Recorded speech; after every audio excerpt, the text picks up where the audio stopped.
This story begins with a van traveling by road to a White House, where the driver watches a little girl who comes out to investigate.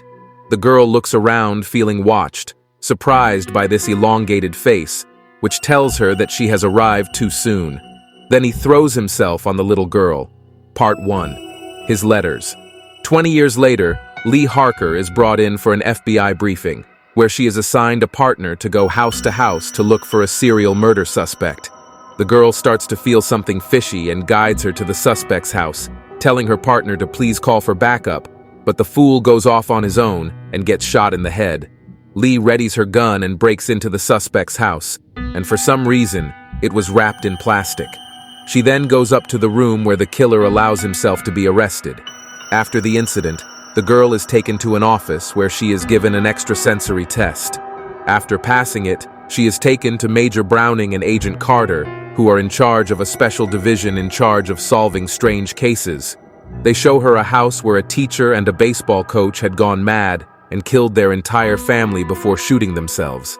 But what separated this from a regular psychotic outbreak is that next to the family, there was a letter written in code by an unknown person, being number 10 in 10 cases for the last 30 years, signed by a certain Longlegs, but in the Spanish version they call him the Collector of Souls, so we will meet him like that in this film. All of these cases lead to the belief that there is some kind of supernatural killer who forces the heads of households to kill their wives and children. Lee doesn't believe what they say, so they take her to the records room and ask her how she knew where the killer was, and when she explains that she felt a hand on her shoulder guiding her, they respond that from the outside, there was nothing to suggest that the culprit was even in that neighborhood, and yet she guessed. This helps the young woman start thinking about the gun collector case, wondering if there was something else to connect the families, revealing that one child from each massacred family had a birthday on the 14th of their birthday month, but all but the last of the crimes occurred days before that birthday. Looking through the case's articles, Lee listens to the 911 call from the last case, in which the father raved about hearing voices warning that his daughter wasn't his daughter, and that if he wanted to discover her identity, he'd have to do it while she was asleep, and that halfway through his speech, he starts to struggle with something that takes control of his body, leaving the phone to attack his family. At the same time, we see that while the police know that someone is forcing the parents to kill everyone, there are never any signs of forced entry, nor fingerprints or hairs, other than those at the scene. Several hours later, Carter goes to wake the young woman to warn her that it's useless to obsess over work and invites her to get a drink so she can let off some steam. The girl keeps trying to find a scientific version of the events, imagining that the killer could be someone who knows the families, so he lets them into their houses without forcing the doors, and who somehow forces the men to kill everyone without leaving a trace.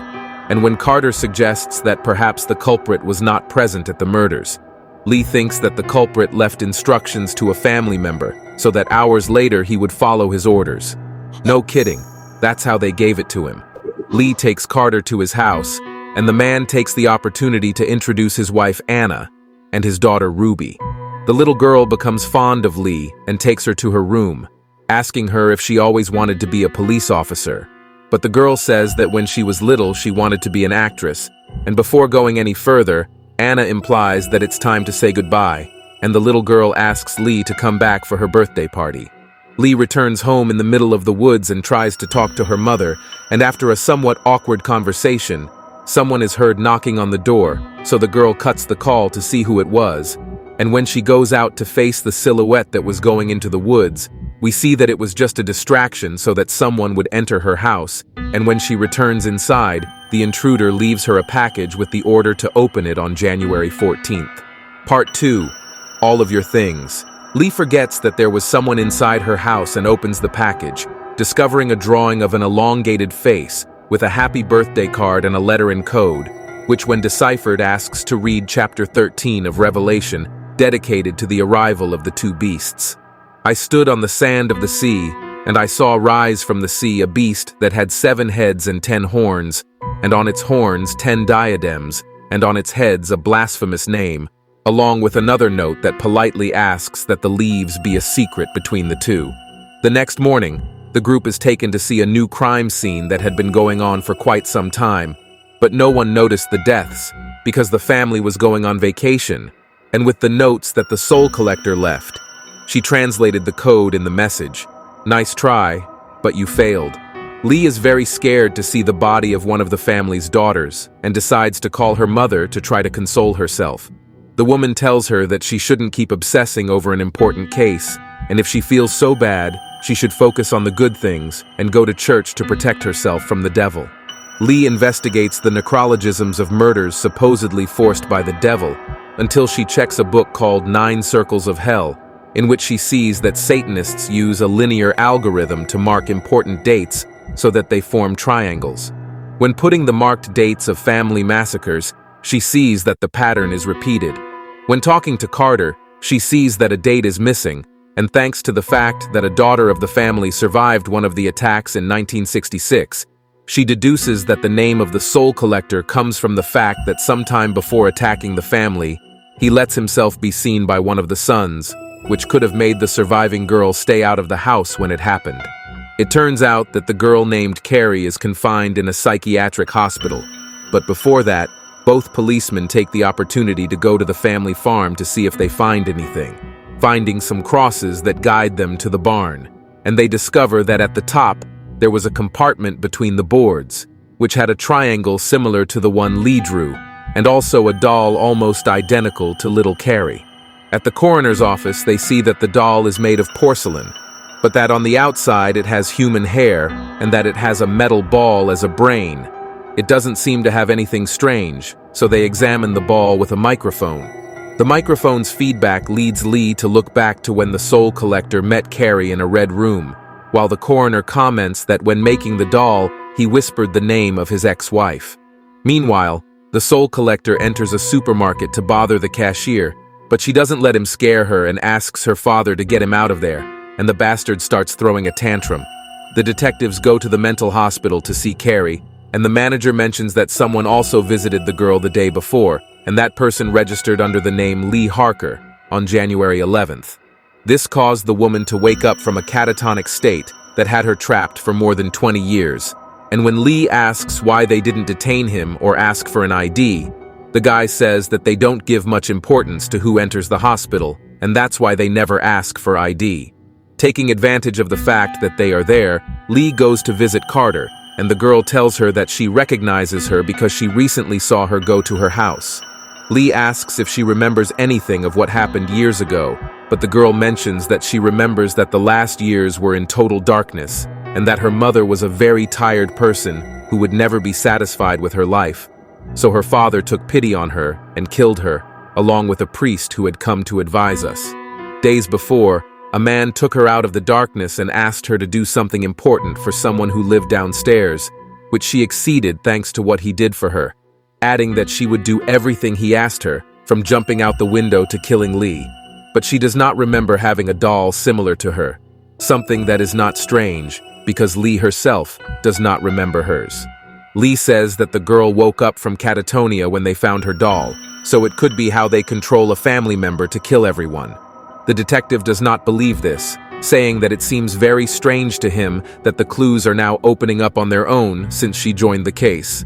Since Lee does not tell what they sent her, the man tells her that on January 13th, 1974, just before the girl's birthday, her mother called the police about a strange guy who was getting too close to her daughter, which makes her one of the survivors of the soul collector. Seeing that Lee doesn't remember anything, he asks her to visit her mother to see if she knows anything about the case. The girl goes out that same day, seeing that her mother left the door open and was waiting for her in her room. The woman asks her daughter if she still prays, and she admits that she doesn't because it scares her to do so, and that it doesn't do any good anyway. Hearing what Lee said, her mother makes fun of her, but agrees with her. Lee goes to cook something for the two of them, seeing that her mother keeps her nails, teeth, and hair from when she was a child. And aside from how disturbing that is, she starts having visions of a door, remembering that when she was a child, her mother managed to get her a day off to see her daughter on her birthday, and that's when she saw the guy approaching her daughter that day. The girl tries to open the door, but it's locked, so she asks her mother if she remembers anything from her 9th birthday. The woman denies it, but when Lee insists, she tells her that she won't say anything because they're both still alive thanks to forgetting what they should forget, and that she did what was necessary to save them both. Lee goes up to her room and checks a trunk where she finds several old photos, until she sees one in which the soul collector appears, making her remember that she herself took the photo. And when her mother had thrown him out, the guy warned her that he would come back until he got what he wanted. Lee meets up with Carter and gives him the photo to be found, arresting him just as he was waiting for the bus, and when questioned, he admits his name is Dale Ferdinand Cobble, and that he wants to see Lee again because she is a friend of a friend, and he wants to sing to her because her birthday is coming up. Browning, Carter and Lee are left alone and discuss that the only evidence they have against him is that his handwriting made the notes, and that he has several satanic writings, but they must get him to confess in order to be arrested as anything more than an accomplice. Lee quotes the Book of Revelation to say that maybe the guy is just an accomplice because there is likely more than one soul collector, and that he wrote the notes to mark the targets, while another manipulated the families into killing themselves. The other two don't believe her, but since the inverted triangle still has a date left, they let her talk to Cobble. The guy is happy to see her again and hints that he's been watching her and is glad she is right instead of her. When Lee asks who she is, the guy says she's the one who gives anyone who has her the choice to accept his power and kill everyone they love in order to self-destruct to submit to her will, basically the doll. Lee demands to know who his accomplice is, and the guy does a scene where he pretends to be a nun visiting Carrie's parents, telling her afterwards that the work they did is going better than ever. And when the girl tells him that she won't do it anymore because she'll go to jail, the guy says that his part is already done, but the rest is in his hands, and that if she wants to know who his accomplice is so badly, then she should ask her mother. Then he pledges his loyalty to Satan and begins to kill himself by crashing his face into the table. Part 3. Birthday Girls. Instead of stopping him, Lee goes to a corner to see what is happening, until reinforcements arrive and see the guy's corpse. Carter says that Carrie threw herself off the roof of the hospital on Copley's orders, complaining to her because, although this could prove that she never needed an accomplice, that will never be clarified because she let the guy die. Brownie accompanies her mother to see if it's true that she knows who the accomplice is, and the girl asks to go alone to talk to her mother so that she turns herself in, and she doesn't realize that the woman saw them coming and used the stealth method so that her daughter could enter the house while she killed Brownie. Lee manages to see her mother, and when she runs to stop her, she sees the woman shooting a doll identical to her when she was a child, while she promises that now she can be free. When the doll is killed, black smoke comes out of Lee's head and her doll, causing the young girl to become unconscious. Lee remembers that her mother had already explained to her as a child that Copley used the black metal balls to keep dark magic in the dolls, to make a father kill his daughters. Since Lee did not live with her father, the guy was going to kill her mother and daughter on his own, but her mother managed to convince him to spare their lives if she offered to help him, taking advantage of the fact that she was a nurse at the church to approach the families dressed as nuns and pretend that the dolls were gifts from the church. When Lee wakes up, she discovers that her mother is no longer at home, and when she hears the phone ringing, she goes to answer it, hearing a voice that reminds her of Ruby's birthday. The young woman takes her mother's car and drives as fast as she can to stop the woman, but when she arrives, everyone seems to be normal, saying that the girl is already going to open her presents. Seeing her mother there, Lee tries to warn them, but no one seems to listen to her, so Lee's mother orders Carter to kill his wife and then his daughter. The girl asks why she does that, to which her mother answers that the pact is made so that they die and go to hell if they do not obey, and that she does all this only for her. Carter kills his wife, and when he goes for his daughter, Lee kills him to prevent it, which enrages her mother and makes her go to attack the girl. But Lee is already fed up with so many pacts with the devil, so she kills her own mother, and when she was going to destroy the doll, her gun jams. At the same time, she hears Copley singing Happy Birthday in her mind, taking Ruby away from there to try to save her, without realizing that she herself has already started the cycle again. And so the movie ends. We have reached the end of this video. I hope you liked it. See you next time. Bye.